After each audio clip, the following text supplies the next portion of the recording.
Welcome back to my channel. आज कल हमने जो पढ़ा था वो बुद्धिज़्म पढ़ा था, तो उसी के आगे का है जैनिज़्म।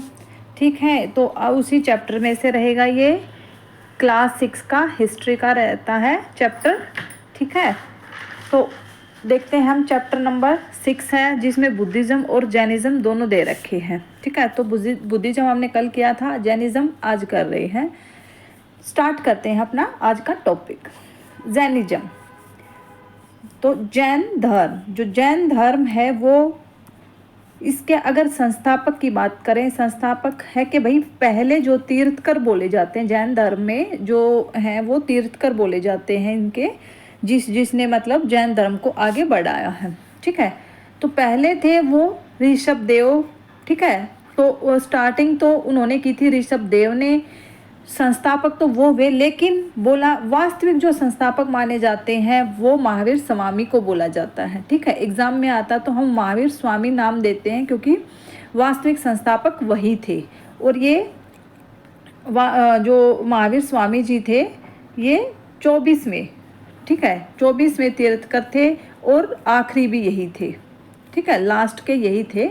इसके बाद थे जो आचार्य वगैरह वे आने लगे, लेकिन जो तीर्थकर माने जाते हैं वो महावीर स्वामी ही लास्ट माने जाते हैं जैन धर्म के। इसके बाद देखते हैं कि ऋषभ देव के एक बार देख लेते हैं। ऋषभ देव जी जो थे उनके 2 बच्चे माने जाते हैं, एक भरत और एक बाहुबली। ठीक है, भरत और बाहुबली। भरत के नाम पर बोलते हैं कि जो भारत का नाम है वो भरत के नाम पे है, और बाहुबली है जो इनकी एक गोमतेश्वर है कर्नाटक में। ठीक है, कर्नाटक में गोमतेश्वर है जहाँ पर इनकी बाहुबली की न्यूड प्रतिमा है। ठीक है, क्योंकि जैन धर्म के थे ये। ठीक है, तो जैन धर्म थे जो वो वस्त्रों को त्यागते थे, तो वहाँ पे इनकी न्यूड प्रतिमा है वो काफ़ी बड़ी है, और सरवन बेला में है, ऐसे सरवन बेला में। ठीक है, सरवन बेला जगह है वो, वहाँ पे बोला जाता है, काफ़ी फेमस है। इसके बाद जो पढ़ते हैं कि वास्तविक जो संस्थापक थे महावीर स्वामी जी, उनके बारे में पढ़ते हैं कि वो क्या क्या उनके बारे में हमें पता चलता है। क्षत्रिय उनका जो कुल था वो क्षत्रिय था। लिच्छवी, ठीक है, संघ, जो वाजी में हमने गणा और संघा पढ़े थे, तो गणा से थे जो थे बुद्धिज़्म वाले थे, जो हमारे महात्मा बुद्ध जो थे वो गणा के थे, और संघा के थे लिच्छवी। ठीक है, लिच्छवी संघा के थे हमारे महावीर स्वामी जी। ठीक है, जिन्होंने जैन धर्म की स्थापना की थी। तो इन्होंने 30 वर्ष की आयु में घर छोड़ दिया था। 12 वर्ष तक वे ये जंगल में इन्होंने तपस्या की थी, तब इनको ज्ञान की प्राप्ति हुई थी। फिर जैन धर्म के एक बार बारे में, जैनिज्म के बारे में देख लेते हैं। ये वर्ड है जो कहाँ से आया, इसका क्या मतलब होता है। जिन शब्द से बना है। ठीक है, जैन धर्म जिन शब्द से बना है, जो संस्कृत के जी धातु से निकला है, जिन। ठीक है, तो जिन, जी का मतलब होता है जीतना, और जिन का मतलब होता है जीतने वाला। सॉरी, जिन का मतलब होता है जीतने वाला। ठीक है, तो इन्होंने क्या दिया था मेन, जो अपने जैन धर्म ने जो बोला था, मतलब जैन धर्म ने जो शिक्षा दी है वो है कि इंद्रियों पर काबू करना, मतलब कि इंद्रियों को जीतने वाला। इन्होंने क्या बताया है कि भाई जो दुखों का कारण है वो हमारी इंद्रियां हैं। हम अपनी इंद्रियों पर कंट्रोल नहीं कर पाते हैं, जिसकी वजह से मनुष्य है जो दुखी रहता है, परेशान रहता है। तो मतलब दुखों की जो जड़ बताई इन्होंने, इंद्रियों पर काबू ना होना बताया था। तो इसी वर्ड से इनका जो जैनिज्म जो शब्द आया है वो इसी उसमें आया है कि भाई इंद्रियों को जीतने। ठीक है, तो हमें इंद्रियां जब काबू कर लेंगे, इंद्रियों को जब हम जीत लेंगे, तो हमारे सारे दुख हैं जो वो ख़त्म हो जाएंगे। तो उसके लिए क्या क्या इन्होंने बताया है कि भाई क्या क्या करना चाहिए। तो मेन जो सिद्धांत था वो अहिंसा बोला जाता है जैन धर्म का। अहिंसा पे इन्होंने बहुत ज़्यादा जोर दिया था, स्ट्रिक्टली अहिंसा को फॉलो करने को बोला था। ये नहीं कि भाई हम 4 दिन अहिंसा को फॉलो कर रहे हैं। अहिंसा का क्या मतलब है कि भाई हम दूसरों को तकलीफ ना दे, दूसरों के साथ लड़ाई झगड़ा ना करें, यही तो मतलब हुआ। तो उसको इन्होंने स्ट्रिक्टली फॉलो करने के लिए बोला था कि भाई ये स्ट्रिक्टली फॉलो कब हो सकता है, जब घर को त्याग दे।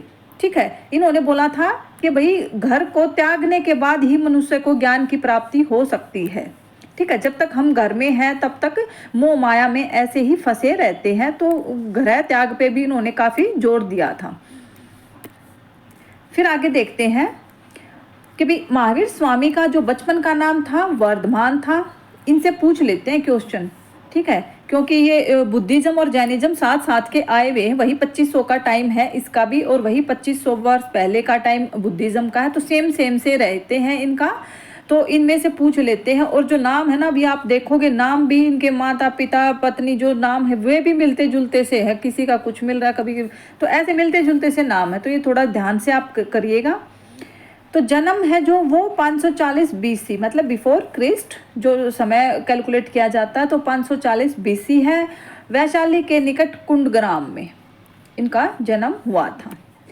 फिर पिता का नाम है वो सिद्धार्थ। ये देख लो कि महात्मा बुद्ध का बचपन का नाम था ना सिद्धार्थ, तो मैं बोल रही थी ना वही मिलते जुलते से नाम रहेंगे, तो कंफ्यूज मत हो जाना इसमें। माता का नाम त्रिशला, पुत्री का नाम प्रियदर्शनी। एक सेकंड, पत्नी का नाम यशोदा, उनकी यशोधरा था, ठीक है। बड़े भाई का नाम नंदीवर्धन। बड़े भाई से ही इन्होंने इजाज़त ली थी घर को छोड़ने की। 30 साल की उम्र में जब इन्होंने अपने घर का त्याग किया था, तो अपने बड़े भाई नंदीवर्धन से इन्होंने परमिशन ली थी, ठीक है। 12 वर्ष तक, 12 वर्ष के बाद इनको 42 साल की उम्र में इनको क्या मिला था, ज्ञान की प्राप्ति हुई थी।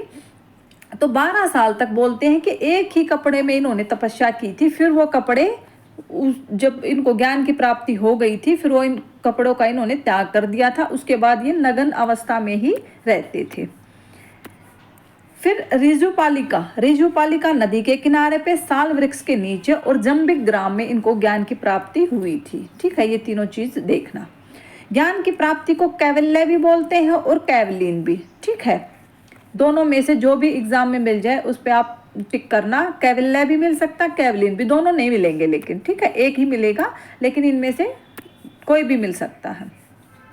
भाषा थी जो प्राकृत भाषा थी, जो उपदेश की भाषा थी, जो बाद में इन्होंने अपने उपदेश दिए हैं। ज्ञान का प्रचार जब कर रहे थे तो बोलचाल की, आम बोलचाल की भाषा प्राकृत भाषा थी उस टाइम पे। तो प्राकृत भाषा पर इन्होंने अपने जो उपदेश दिए हैं वो है। लिपि अगर पूछ ली जाए तो अर्धमागधी थी, ठीक है। सबसे ज़्यादा उपदेश सावन के महीने में इन्होंने दिए थे। पहला उपदेश राजगृह में दिया था। पहला जो उपदेश था इनका वो राजगृह में था। और पहला जो शिष्य बना था जैन धर्म को जिसने अपनाया था वो जामिल। जामिल भी है एक जगह पे, जामिनी भी है, ठीक है।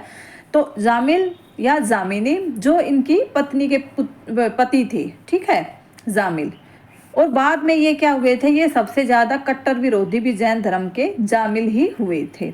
फिर जैन धर्म से अगर संबंधित बुक की बात करें, इम्पोर्टेंट बुक की, तो कल्पसूत्र है, और जिसने भद्रबाहु के द्वारा वो लिखी गई है, ठीक है। कल्पसूत्र भद्रबाहु के द्वारा लिखी गई है। इसके साहित्य को आगम बोलते हैं, ठीक है। जो जैन धर्म का साहित्य है, जहाँ पे जैन धर्म के बारे में लिखा गया है, उस साहित्य को आगम बोलते हैं। तो जैन धर्म को आगे 2 भागों में डिवाइड किया गया था। वो तब तक नहीं किया गया था, महावीर स्वामी ने 2 भागों में नहीं किया था। बाद में जो वो संगतियाँ बिठाई जाती है ना, जो तो उस टाइम पे जो हुई है, इसके 2 भाग हो गए थे, श्वेतांबर और दिगंबर। श्वेतांबर थे जो श्वेत कपड़े पहनते थे, ठीक है, श्वेत कपड़े। दिगंबर थे जो नग्न रहते थे, ठीक है, जो कपड़े पहनते ही नहीं थे। वो बोलते हैं कि भाई जो भद्रबाहु थे, आचार्य भद्रबाहु थे, उनको पता लग गया था कि उत्तर भारत में अकाल पड़ने वाला है, कम से कम 10-12 साल तक अकाल रहेगा। तो काफ़ी ज्ञानी थे। तो जो जैन धर्म के अनुयायी थे, तो उन्होंने उनको बोला कि भाई आप लोग हैं जो नीचे शिफ्ट कर जाओ, दक्षिण की तरफ हमें चलना चाहिए। तो कुछ लोगों को लेकर जो उनके साथ गए, जो जैन धर्म को फॉलो करने वाले थे, उनको लेकर वो दक्षिण की तरफ चले गए। मतलब अभी जो इलाका है दक्षिण में बात करें तो तमिलनाडु और जो कर्नाटक का इलाका है उस साइड वो चले गए। वहाँ वो अपनी तपस्या वगैरह उन्होंने की। जब वो अकाल खत्म हो गया, तो जब वो वापस आते हैं, उत्तर भारत में आते हैं, तो कुछ लोग जो वहाँ रह गए थे उनकी स्थिति काफ़ी खराब हो गई थी, ठीक है। तो फिर उस टाइम पे क्या बोलते हैं कि भाई जो विचार थे उनके वो भी अलग हो गए, क्योंकि उन्होंने अकाल झेला था। कुछ लोगों ने जो रह गए थे वहाँ पे उत्तर भारत में, तो इस वजह से जो जैन धर्म था श्वेतांबर और दिगंबर दो आगे उसमें धाराओं में बट गया। ठीक है, ये इसकी बताते हैं स्टोरी ऐसे।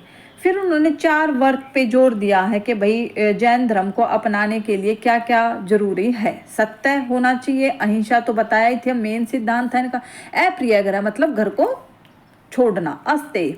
ठीक है, ये पहले 4 बताए थे इन्होंने, 5वां एक और जोड़ा था, वो था ब्रह्मचार्य। ठीक है, पूछ लिया जाता है कि 5वां व्रत कौन सा जोड़ा गया है जैन धर्म में, तो वो था ब्रह्मचार्य। ठीक है, फिर फॉलोवर्स थे इसके जो, वो गणधर कहलाते थे।